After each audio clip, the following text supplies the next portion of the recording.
There's a certain je ne sais quoi, isn't there? There's a menage a trois to this intro now. We've got it. You know what time it is. Biddly, biddly, biddly, bo. Get that badger. In and on and over here, yo. Ain't nobody down round here. You know what time it is. The subscribers keep coming in. Thank you very much. We're on 1,100. No, we're not. We're on 5,100 and summit. We're trying to get to 6,000 before the start of the season. Each and every which one of you are appreciated. Thank you for joining me on the underlap. Last night was a Dalmatian sensation. Your continued support is heroic. I appreciate you. If you smash a like on the video, it massively helps the algorithm and the YouTubes. The YouTubes like it, so it does keep us moving. Quick shit vid. That's not why we're here. We're here for the quick shitness. We know this. Ange Postecoglou. This is going to become the Tottenham podcast for about 5 minutes because everything seems to be revolving around Tottenham. And I thought the best place to start would be that, you know, Bielsa's second coming, Ange Postecoglou, has been sacked. Whoops. Ping. Yoip. Yoink. You're gone, mate. You're out at door. It turns out it is unacceptable to lose 22 league games in the Premier League. And it doesn't matter how much sort of politics and woke nonsense that you talk about. 22 league games will get you sacked at an alleged top 6 club, which they still sort of class themselves as.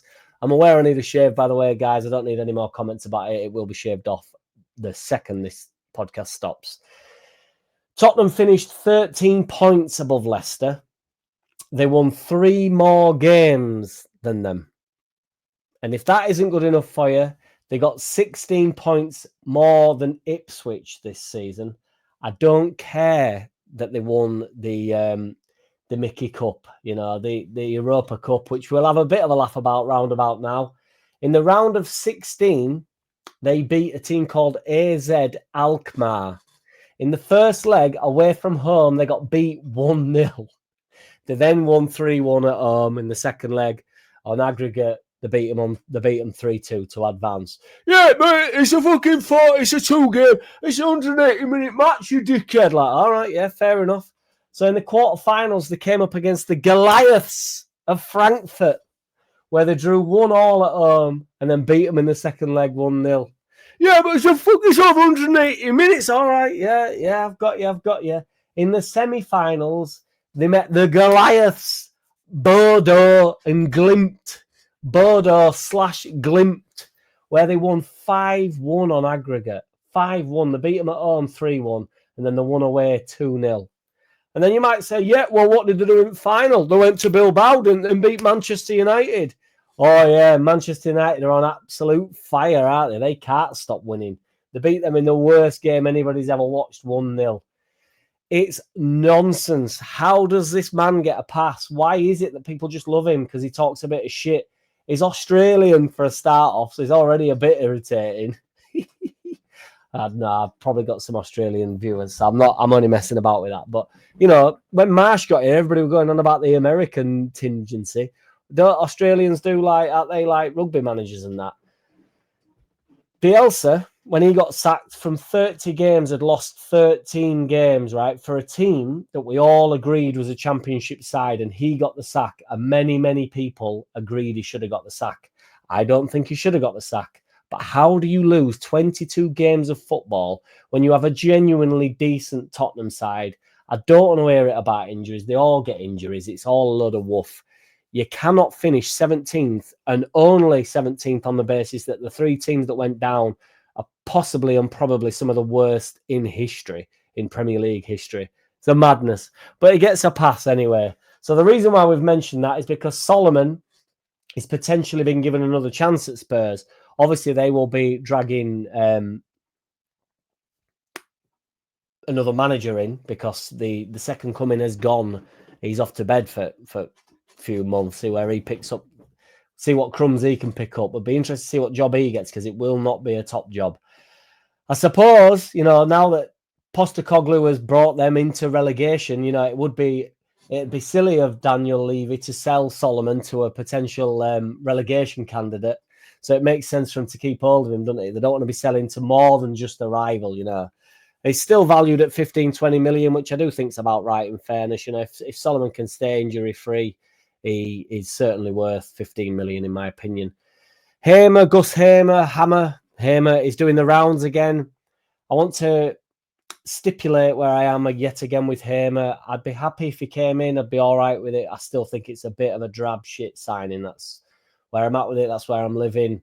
He's decent. I don't know if he's the Premier League number 10 that we need, but if that's all we can attract, you know, if we're going to go down the people saying that, you know, we can't get, you know, Ramsdale, we can't get Nick Pope and all this stuff, we can't get them because of Farke. Maybe it's just Hamer that Farke can attract.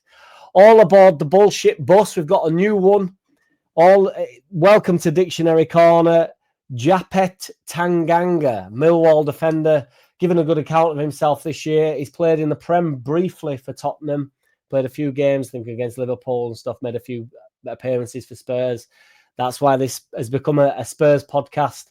He's had his injuries. He was blighted by injuries. He moved to Augsburg in the Bundesliga on loan, where he didn't play a single game a couple of years ago. Subsequently, came back to Tottenham, and they then loaned him out to Millwall, where he eventually signed a contract once his Spurs contract had ended. So he signed on a Bosman or whatever you call it. He was at England as a youngster, gets a few plaudits, mainly Carlton Palmer. He reckons that he's capable of playing in the Premier League, so make of that what you will. Carlton Palmer's good value for if you want to have a bit of a laugh.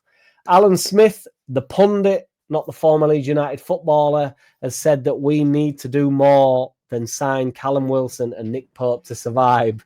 Cheers, Alan. I think we was all aware of that. It's mind-blowing stuff.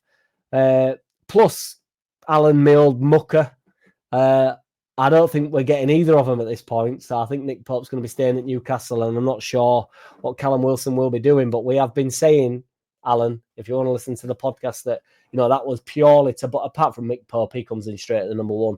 But, you know, Callum Wilson would be to bolster the squad, wouldn't it? And to be used sparingly, not to become too reliant on him. My man Mandingo, Firpo in the balance. Lazio have moved on. There was apparently allegedly one of the more likely destinations for my man Firpo, and they have moved on. They've signed Nuno Tavares. They've signed him from Arsenal. They had a loan to buy option on him, and they've gone ahead with it and bought him. So you would imagine he'd be playing second fiddle over at Lazio, and you would think of Firpo, to be fair. I think he gets and deserves his move straight into first-team football, personally, because I do think he's had a brilliant couple of seasons for us, and he'd be very useful abroad. I think when you let him get forward, there's no stopping the man. So it's sort of in the balance. He's still on the way out. Still very unlikely that he signs for us. But Lazio have moved on. Unless he wants to play second fiddle or thinks he can fight for his position. But I'm not so sure he'll want to do that. I think my man Mandingo wants to play football. Keep subscribing, guys. Keep liking. It's a quick shit vid. Nobody do it how we does it. If you didn't know by now, then you never knew. Have a good weekend. Friday, Saturday, Sunday, into your next week. Enjoy yourselves. Yeah. I don't wanna play no games. No, I don't wanna play no games. No, I don't wanna hear your promises. You do you and I'll do me. That's just the way it is. Boom.